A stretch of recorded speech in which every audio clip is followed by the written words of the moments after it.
So the question this morning, can Republicans get on board? Let's ask the House Majority Leader, Cantor. He's joining us live from Capitol Hill. Good morning, sir. Good morning. You know, stopping the political circus sounds nice, but some Republicans didn't even bother to go to the president's speech last night, and you all Democrats and Republicans sat on your opposite sides. And to be frank, Congress doesn't have a great record of getting things done of late. So without finger pointing, can you tell the American people that this circus can really end and the country can move forward? Well, I heard plenty in the president's speech last night where I think that there's a lot of room for commonality and we can get something done quickly. There are things that are directed towards small business people to help them begin to get back into job creation again so the middle class can get back to work.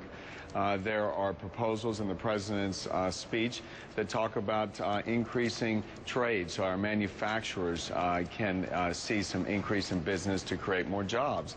There's, I think, a lot of room for us to work together. I hope that the president is willing to do what the vice president has said this morning, and is to work with us in terms of choosing the things that we can agree on together and get them done quickly. Let's set aside the things in the bill that maybe we can't agree on. So again, it's in that spirit of working together and building consensus that I hope the president can join us. So you mentioned a few things that Republicans have long liked. Can you mention one thing in the president's plan that Republicans perhaps don't like that could be agreed upon? Well, the things that we don't like are the things that probably we should set aside and begin to try and work out here. But again, there's plenty of room for agreement. The president talked about trying to get rid of some of the red tape so that the permitting process could work for road building. We have that in our Job Creators agenda, in the ability for us to see a better way for business to work here and get Washington out of the way. But again, sir, those are things that Republicans have long liked. What about things like the infrastructure bank or maybe some tax hikes on the wealthy? Could those things possibly be part of this bigger plan? Well, again, I think that what Washington needs and what the American people need is for us to find some agreement here. And there are plenty of things that we can agree on. For instance, you know, the need for infrastructure spending, sure. We believe that states have monies right now, but Washington has tied up their ability to use those monies, and we want to straighten out the system before you start spending more. And we don't support the idea of creating a Fannie and Freddie for roads and bridges and an infrastructure bank. We believe that you can do that and facilitate a better flow of funds to construction projects by fixing the current system. So there's plenty of us to work on together. And I think instead of trying to accentuate where our differences are, because good people can disagree, let's try and produce results so the middle class can get back to work in this country. Well, so does that mean, I just want it to be clear so people understand, does that mean the infrastructure bank is completely out in your mind?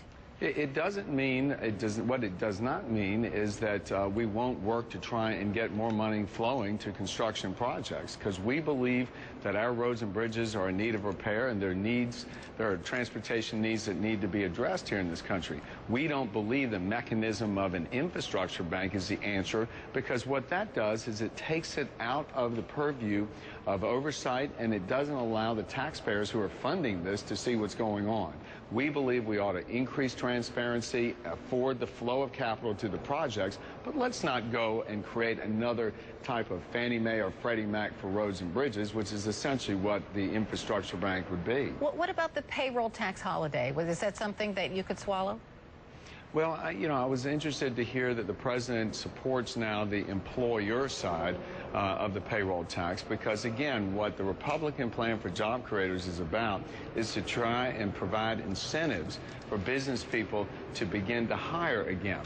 And although we would like to see much more certainty and permanency in the proposals, because what the president is talking about is a very temporary help, it is something that we certainly would support, and that is to give employers, small business people, some tax relief so they can begin to hire again. What about the people who work for those people? Well, again, there is a payroll tax holiday in effect now. It was part of a package that we voted on and supported last December, and it is something that's certainly in the mix. And as you know, Republicans don't believe that we should allow taxes to go up especially in times like this. Even if it means a type of tax cut for the middle class, for working Americans. But that's exactly my point. We don't believe that we ought to be taxing anyone or increasing their burdens, especially in times like this. Eric Cantor, many thanks for joining us this morning. We hope some sort of compromise can be made somewhere between Democrats and Republicans, because Absolutely. the country sure wants you guys to do that. Thank you so much. Thank you.